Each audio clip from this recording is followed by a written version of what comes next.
नमस्कार, साफ संदेश से मैं अनिल कौशिक। दोस्तों, आज फिर रविवार है और विधिक ज्ञान एपिसोड नंबर 5 में आप सभी दर्शकों का स्वागत है। दोस्तों, आज फिर एक बार हम जानेंगे साइबर क्राइम के बारे में ही। जो छूटी हुई चीज़ें थी उसको आज फिर हमारे साथी एडवोकेट योगेश जी शर्मा के साथ साझा करेंगे और आपको दोस्तों जानकारी देंगे, क्योंकि साइबर अपराध जो है वो दुनिया का ऐसा अपराध बन चुका है दोस्तों, जिसके सर्वाधिक पीड़ित पूरी दुनिया में दिखाई देने लगे हैं। और इसके ऊपर चर्चा करना इसलिए भी ज़रूरी हो जाता है दोस्तों, क्योंकि आजकल का जो आधुनिकतम समय है उसमें साइबर अपराध एक बहुत ही क्रिटिकली पोजीशन में हम देख सकते हैं। तो दोस्तों, स्वागत है इस कार्यक्रम में आप सभी का। और आप देख सकते हैं एडवोकेट योगेश जी शर्मा भी हमारे सामने विराजमान है। तो योगेश जी, आपका बहुत बहुत स्वागत है। धन्यवाद। तो योगेश जी, सबसे पहले साइबर क्राइम के इस एपिसोड में हम चर्चा करना चाहेंगे जो आईटी एक्ट की धारा 66 क के बारे में हमें विस्तार से हमारे दर्शकों को बताइएगा, क्योंकि इस धारा में चर्चा ये थी और प्रताड़ित थे लोग, जो वो पुलिस किस प्रकार से इस धारा का जो है वो अनुचित लाभ भी ले रही थी और लोग पीड़ित थे। इसके बारे में विस्तार से हमें बताएं कि ये आईटी एक्ट की धारा जो 66 क है वो क्या थी। अनिल जी, क्या हुआ कि साइबर अपराध पे काबू पाने के लिए सन 2000 में जो भारत सरकार है आईटी एक्ट 2000 लेके आई, सूचना प्रौद्योगिकी अधिनियम 2000 लेके आई। तो उसमें धारा 66 क का प्रोविजन किया गया था और धारा 66 क में 3 साल तक की सज़ा और जुर्माने का प्रावधान था। लेकिन ये एक ऐसी धारा थी जिस दिन एक्ट बना उस दिन से लेकर ये निरस्त होने तक विवादों में रही। इसका मुख्य कारण ये था कि 66 क धारा एक में कुछ ऐसे शब्द थे, जैसे अपमानित करने के लिए कोई पोस्ट की गई है, घृणा पैदा करने के लिए कोई पोस्ट की गई है, जैसे फेसबुक पे या व्हाट्सएप पे या इंटरनेट के माध्यम से की गई है। तो कुछ ऐसे शब्द थे जो बिल्कुल अस्पष्ट थे। तो ये विवादों में आई। विवादों में आने के बाद में और माननीय सुप्रीम कोर्ट में रिटें भी लगी, जो सन 2012 से शुरू हुई और 2015 तक लगती रही। तो माननीय सुप्रीम कोर्ट ने क्या किया कि इस धारा को असंवैधानिक ने घोषित कर दिया था 2015 में। तो एक मामला हुआ था श्रेया सिंगल बनाम यूनियन ऑफ इंडिया। तो उसमें जो श्रेया सिंगल थी उसने ये पिटीशन लगाई थी कि धारा 66 क है वो जो अपना संविधान 19 क है, जो हमें अभिव्यक्ति की स्वतंत्रता देता है, उसका अतिक्रमण करती है। इसलिए ये धारा बिल्कुल गलत है और इस धारा को डिलीट किया जाए, हटाया जाए, असंवैधानिक घोषित किया जाए। तो माननीय सुप्रीम कोर्ट ने क्या हुआ कि सुनवाई के बाद में और धारा 66 क को असंवैधानिक घोषित कर दिया। इसके पीछे कारण ये रहा कि ये जो लड़ाई थी धारा 66 क के खिलाफ, ये 2012 में शुरू हो गई थी। लेकिन 2013 में एक प्रकरण हुआ कि यूपी के अंदर कोई एक लड़का था, उसने आजम खान के विरुद्ध कोई पोस्ट डाली। तो पुलिस ने क्या हुआ कि उसको गिरफ्तार करके और जेल में डाल दिया। जब ये ऐसे मामले कई हुए तो श्रेया घोषाल थी, ये विधि की स्टूडेंट थी और ये माननीय सुप्रीम कोर्ट में गई और उसने रिट लगाई कि ये बिल्कुल गलत है और ये जो धारा 66 का है ये बिल्कुल अपने आप में अस्पष्ट है।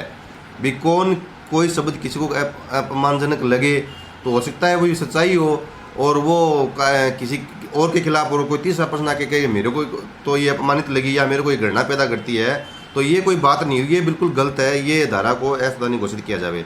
तो माननीय सुप्रीम कोर्ट ने इस धारा को पढ़ने के बाद में और इसका इंटरप्रिटेशन करने के बाद में और इसको देखने के बाद में ये माना कि वास्तव में इस धारा का कोई महत्व नहीं है, क्योंकि इसमें कोई स्पष्ट चीज़ें नहीं हैं और इस मामले में पहले से ऑलरेडी कानून है। तो सुप्रीम कोर्ट ने क्या किया कि इस धारा को असंवैधानिक घोषित करके निरस्त कर दिया और जो सरकार थी सभी स्टेटों की उनको निर्देश दिया और पुलिस को भी निर्देश दिया कि इस धारा के अंदर मामले दर्ज नहीं करे। तो इस धारा 66 क में क्या होता था कि पुलिस, जैसे किसी बंदे ने कोई पोस्ट डाली और मैंने उसको लाइक कर दिया तो मेरे को भी साथ में आरोपी मानती थी, या मैंने उसको शेयर कर दिया मेरे को भी आरोपी मानती थी। तो ये माननीय सुप्रीम कोर्ट ने माना कि ये कोई बात नहीं है, ये तो एक मनमानी हो गई और ये प्रताड़ित करने वाली बात हो गई। तो सब पुलिस को असंवैधानिक घोषित करने के बाद में पुलिस को निर्देश दिया और धारा 66 के अंदर मामले दर्ज करने बंद हो गए। और जिनमें धारा 66 में पुलिस ने मामले दर्ज किए ऐशदानी घोषित करने के बाद में वो भी सारी FIR है वो क्वाशिंग सुप्रीम कोर्ट ने या जो भी लोग गए तो उसको ऐशदानी की माना और क्वाशिंग भी कर दी। तो धारा 66 क्या है वो माननीय सुप्रीम कोर्ट द्वारा ऐशदानी घोषित की जा चुकी है। हाँ जी। तो आपने शानदार जानकारी दी जो कि लगभग संभवतः 2015 में ये निरस्त किया गया था। लेकिन योगेश जी, मैं एक चीज़ आपसे इससे जुड़ी हुई वर्तमान की मैं चीज़ पूछना चाहूँगा, क्योंकि आपने क्लियर कर दिया कि लायक अगर कोई आपत्तिजनक पोस्ट है वो की जाती है तो उसमें प्रावधान था और पुलिस उसको प्रताड़ित करके उसको भी एक प्रकार से मुजरिम बना देती थी। अब वर्तमान में ऐसी कोई पोस्ट हो जो ऑब्जेक्टेड पोस्ट है और कुछ गलत है, किसी के विरुद्ध भी है, सरकार के विरुद्ध है या व्यक्तिगत किसी के ऊपर टिप्पणी है या किसी वर्ग विशेष पर टिप्पणी है, तो ऐसे में अब अगर लाइक करे या फिर उसके ऊपर कोई कमेंट भी करे, बेशक वो कमेंट बैलेंस कमेंट हो और उसको शेयर करे, तो उसके क्या प्रावधान है, किस प्रकार से उसके ऊपर पुलिस का जो चक्कर है वो आम आदमी के ऊपर जो लाइक और शेयर और कमेंट करने वाला है उसके ऊपर चल सकता है? देखिए क्या हुआ कि सुप्रीम कोर्ट ने जब धारा 66 क को ऐशदानी घोषित किया तो कुछ बातें कही थी जी। ये कहा था कि धारा 66 क में जो बातें लिखी हुई है, जो आधार लिए गए हैं जी।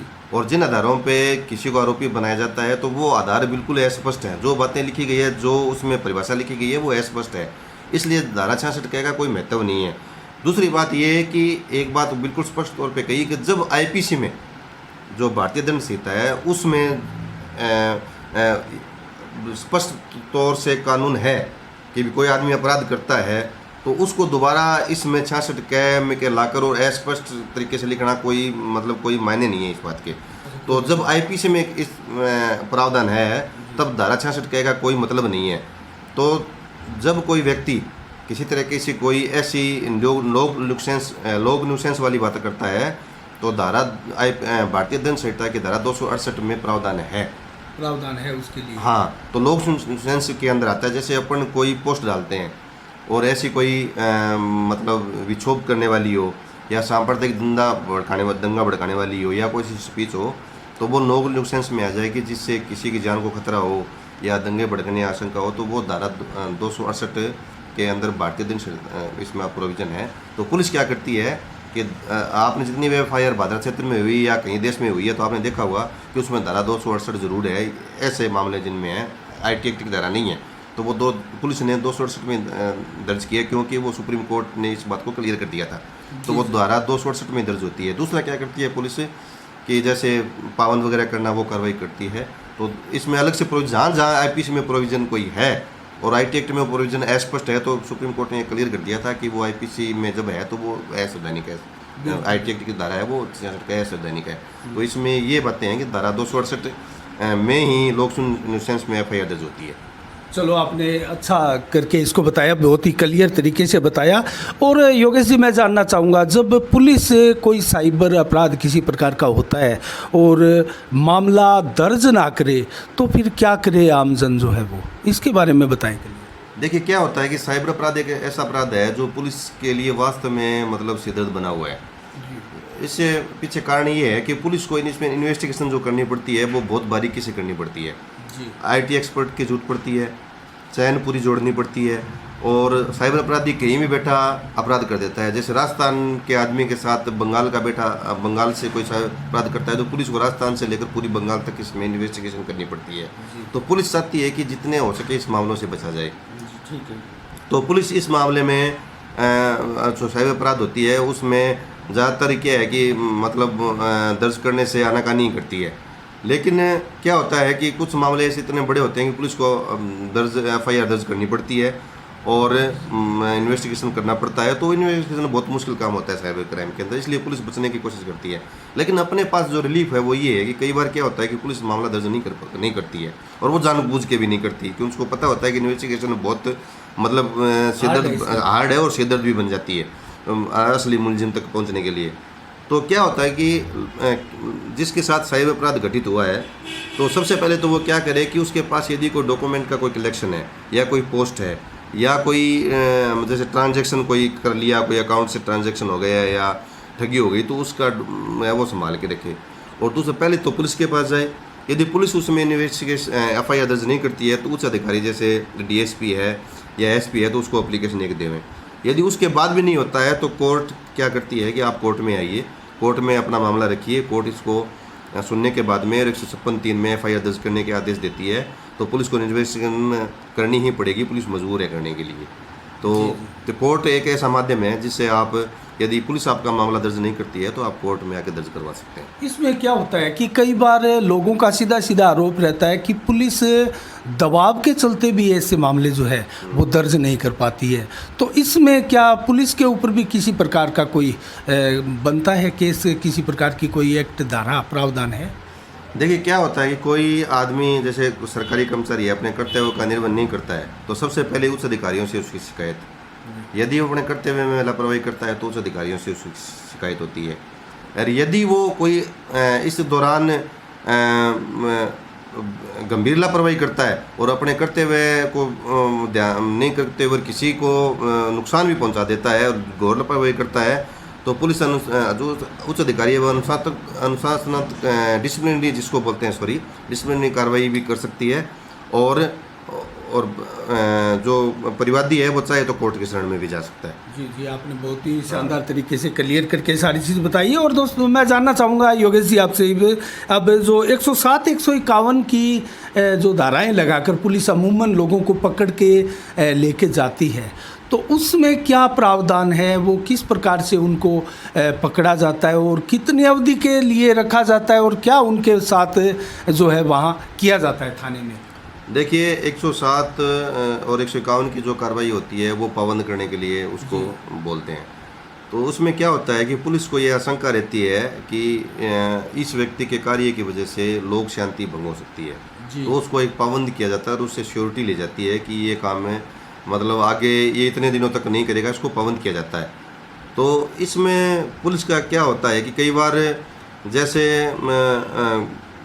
मामला कोई और होता है और पुलिस क्या करती है, किसी बंदे को उठाया और उसके साथ थोड़ा में पाबंद कर दिया, तो ये मतलब एक पुलिस ये इंटीरियर रिलीफ पुलिस एक तरीके से लेती है कि इसको पाबंद कर देते हैं और अपनी मतलब जान बचाने के लिए मान लो या किसी तरीके से गलत तरीके से भी पुलिस लोगों को उठाती है और 116 में पाबंद कर देती है। लेकिन पुलिस के पास कोई आधार नहीं होते।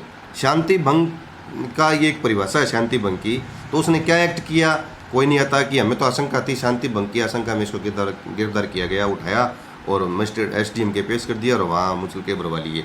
तो ये जो धारा है इसका उपयोग है वो मैं स्पष्ट तौर से कहना चाहूँगा गलत तरीके से पुलिस गलत तरीके पे करती है। कई बार जो इनोसेंट पर्सन होते हैं और जो अपने काम से घर से निकले होते हैं या मतलब क्या थोड़ा मोटा विवाद हो गया, भाइयों के बीच में विवाद हो गया या कोई प्रॉपर्टी के लेके विवाद हो गया, तो आप उठा के 116 में पुलिस उसको पाबंद कर रही है। तो ये बिल्कुल गलत है, इसका धारा का उपयोग गलत तौर पे भी पुलिस ज़्यादा करती है।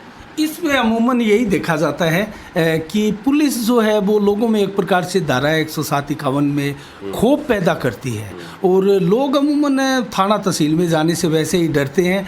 तो इससे बचते हुए और जो सही बंदा होता है उसको भी कहीं ना कहीं इसमें बहुत प्रताड़ना ही मिलती है और वो कहीं ना कहीं डर कर भी अपने अपराध को अपने तक ही सीमित रख कर बैठ जाता है। तो क्या ये भी अपराध को बढ़ावा देना नहीं हुआ? तो इस धारा का फिर इस प्रकार के प्रोविज़न है जो इसका क्या अर्थ रह जाता है? देखिए क्या होता है कि सारी चीज़ें कोर्ट जो कोई भी पुलिस की कार्रवाई है वो सबूतों पे आधारित होती है। 151, 116 की कार्रवाई है वो भी एविडेंस बेस्ड होता है। अब पुलिस क्या करती है कि 716 में उठा के ले आती है और मजिस्ट्रेट के पेश कर देती है SDM के और वहाँ मुचल के भरवा जाते हैं। यदि कोई आदमी निर्दोष समझता है अपने आप को, जैसे किसी आदमी को लगता है कि पुलिस ने आपके साथ गलत किया है, तो वो मजिस्ट्रेट के पाबंद नहीं होकर वहाँ एक एप्लीकेशन लगा सकता है कि मैं इस 116-51 में जो मुझे पाबंद किया गया है मैं इस मामले में निर्दोष हूँ और मैं इस मामले की ट्रायल चाहता हूँ। तो वो वहाँ पाबंद नहीं होके और सिर्फ एक बार मुचल के भर देगा हाजिरी के कि मैं हाजिर रहूँगा यहाँ पे और उसकी रिवीजन कर सकता है माननीय ADJ कोर्ट की ADJ न्यायालय की कोर्ट में कर सकता है। तो वहाँ पूरी ट्रायल चलेगी। वहाँ दोनों जो डिविजनल जो कोर्ट ADJ है वो उसको सुनेगा। सुनने के बाद में उसको लगता है कि वास्तव में ये आदमी इनोसेंट है तो वो उसी टाइम उसको खारिज करने का आदेश दे देगा। तो एक आदमी बिल्कुल साफ तरीके से निकल जाता है, उस पर कोई आरोप नहीं रहते। लेकिन क्या होता है कि कई आदमी जैसे क्या सोचते हैं, बोले नहीं यार हमें तो सिर्फ पाबंद किया है, इसमें क्या फ़र्क पड़ता है, लेकिन ये बहुत बड़ा फ़र्क पड़ता है इससे। एक आदमी को पाबंद कर दिया और 6 महीने के लिए, साल भर के लिए पाबंद कर दिया, तो वो उस पर क्या हुआ है कि एक प्रश्न चिन्ह हो गया। अब पुलिस क्या करेगी, जैसे भी कोई काम होगा, चुनाव हो गए तो उसको नोटिस जारी कर देगी, आप तो पाबंद हो, आपको तो पाबंद किया हुआ है, तो उसको एक लिस्ट में बना के रखती है, पुलिस को नोटिस फिर से भेज दो, क्योंकि उसको अपराधी मान के चलती है, पुलिस के दिमाग में हो जाता है। लेकिन जैसे एडीजे कोर्ट ने उसको, रीजनल कोर्ट ने खारिज कर दिया, तो वो उसके दाग उससे हट जाता है। तो उसकी रिवीजन है वो ज़रूर करें, यदि कोई निर्दोष है तो उसको लगता है कि मैं निर्दोष हूँ, मुझे पुलिस ने गलत उठाया, तो जो 151 में उसको पाबंद किया, पाबंद पहले तो वहाँ माननीय एसडीएम कोर्ट के जो न्यायालय उसमें पाबंद नहीं हुए, वहाँ एप्लीकेशन लगाई कि मैं इस मैटर की मैं निर्दोष हूँ और ट्रायल भुगतना चाहता हूँ, और या वहाँ पाबंद नहीं हुए और उस ऑर्डर की रिवीजन नकल लेके और एडीजे कोर्ट में उसकी रिवीजन करें, तो वो एडीजे कोर्ट है वो सुन के और उसको लगा कोर्ट को ये बिल्कुल गलत है तो उसको खारिज भी कर देगी, तो ये बिल्कुल पाक साफ हो जाता है। तो इसमें ये रिलीफ है, तो ये धारा है, तो इसमें भी क्या है कि चाहे तो कोई आदमी रिलीफ ले सकता है। नहीं, आपने बहुत ही शानदार तरीके से इस धारा के बारे में बताया। एक अंतिम सवाल इससे जुड़ा हुआ मेरे दिमाग में अभी योगेश जी आया है, वो ये कि कोई पुराना कोई हार्डकोर अपराधी है, कोई हिस्ट्री शीटर है, या फिर कुछ मुकदमे हैं और उनको बार बार जो किसी प्रकार की शांति भंग की आशंकाएँ जब कस्बा, देहात, गांव या कहीं होती है, तो पुलिस सबसे पहले उन लोगों को पकड़ कर लेके आती है। तो ऐसे में अगर वो अपने आप को बिल्कुल सुधार चुका है और मुख्य धारा में लौटते हुए अपने बहुत ही जो सामाजिकता से सारोबार हम मानते हैं उस कार्य में वो संलिप्त है, और ऐसे में उसको दोबारा पकड़ कर लेकर जाना, क्या उसको पुनः अपराध की प्रवृत्ति पर चलने के लिए मजबूर करने जैसा नहीं है? इसके अंदर सुधार नहीं होना चाहिए? इस पर क्या कहेंगे आप? देखिए क्या होता है कि हिंदुस्तान की जो सिस्टम है वो आंकड़ों पे काम करता है, प्रैक्टिकल में कोई यहाँ सिस्टम नहीं है। आंकड़ों पे इसलिए काम करता है कि जैसे चुनाव आ गए तो पुलिस को क्या करता है, पुलिस क्या करती है कि अपने आंकड़े दिखाती है सारे के सारे। अब ये आंकड़ों का मैटर है सारा का सारा। एक आदमी ने अपराध किया तो हिंदुस्तान का जुडिशरी सिस्टम और हिंदुस्तान का कॉन्स्टिट्यूशन ये कहता है कि आप जो अपराध किया आप उसी के लिए अपराधी हो, आप दूसरे के लिए ये नहीं है कि ये वो दूसरे अपराध के लिए भी इसने भी ये किया होगा, ये नहीं है। अब कि पुलिस क्या करती है कि जैसे कोई अपराधी कोई कोर्ट से बेल पे है या कोई हिस्ट्री शीटर है, और तो वो उसी के लिए पाबंद है, ये नहीं है कि आप जिसको चाहे उसको उठा लिया।